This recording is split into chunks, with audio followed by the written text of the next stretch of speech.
Təbiətin səssiz möcüzəsi Göygöl. Qışda bura tamamilə fərqli bir rəngdə olur. Qarla örtülən dağlar sanki ağ libasa bürünür. Meşələr təbiətin sakitliyinə qarışıb Göygölə boylanır. Soyuq havaya baxmayaraq bu yerlər qış aylarında da turistlər üçün cəlb edicidir.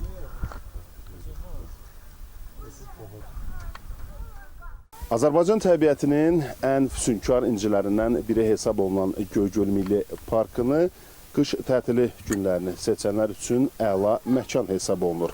Əraziyə artıq bir neçə gündür ki, qarın yağması isə Göygöl Milli Parkına xüsusi bir gözəllik qatıb. Bakı şəhərindən gəlmişəm. Bizim həmişə gəldiyimiz yerdir bura. Ən çox sevdiyimiz məkanlardan biridir. Yollar təmiz, yollar qardan təmizlənib, çox gözəldir. Hər bir kəsə arzu edirəm ki, gəlsin bu gözəl məkanı görsün. Ümumiyyətlə, Göygöl, Maralgöl Azərbaycanın ən füsunkar, ən gözəl yerlərindən biridir. Gəncə şəhərindən gəlmişik.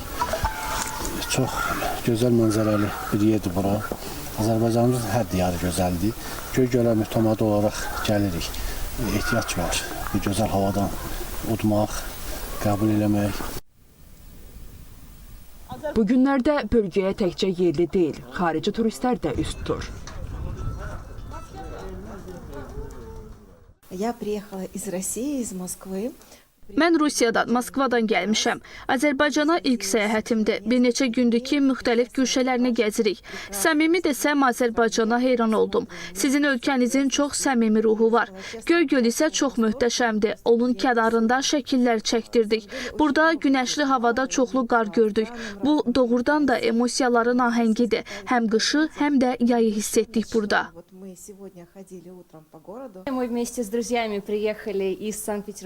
Biz dostlarımızla birlikdə Rusiyanın Sankt-Peterburq şəhərindən gəlmişik. Bu, Azərbaycana ilk səfərimizdir. Artıq çoxlu sayda məkanları ziyarət etdik.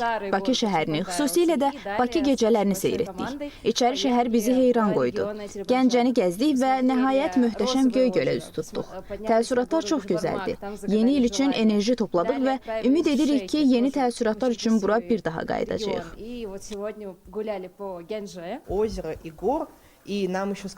Göl və dağların ahənginə heyran oldum. Burada həm yay, həm də qış bir aradadır. Ümumilikdə Azərbaycan mənim çox xoşuma gəldi. Şəkidə, Lahıcda, Kiş kəndində olduq.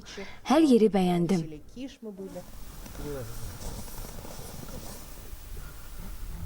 Göygöl Milli Parkında daha bir yeniliyə imza atılıb. Belə ki, Göygöl Milli Parkına gələn ziyarətçilər əvvəllər nəqd şəkildə girişə 2 manat ödəməklə Milli Parkın ərazisinə daxil olurdusa, artıq bu proses terminal vasitəsilə də reallaşır. Belə ki, keçid məntəqəsinə yaxınlaşan istər yerli, istərsə də xarici turist kart vasitəsilə terminala öz ödənişini etməklə Göygöl Milli Parkına səyahəti təmin etmiş olacaq.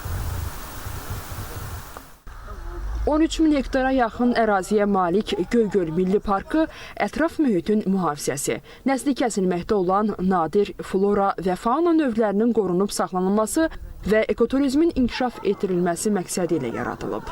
Park 2015-ci ildən qapılarını turistlərin üzünə açıb. Xaliq Qurbanlı, Fuad Quliyev, Şahnun Qasımova, ATV Xəbər.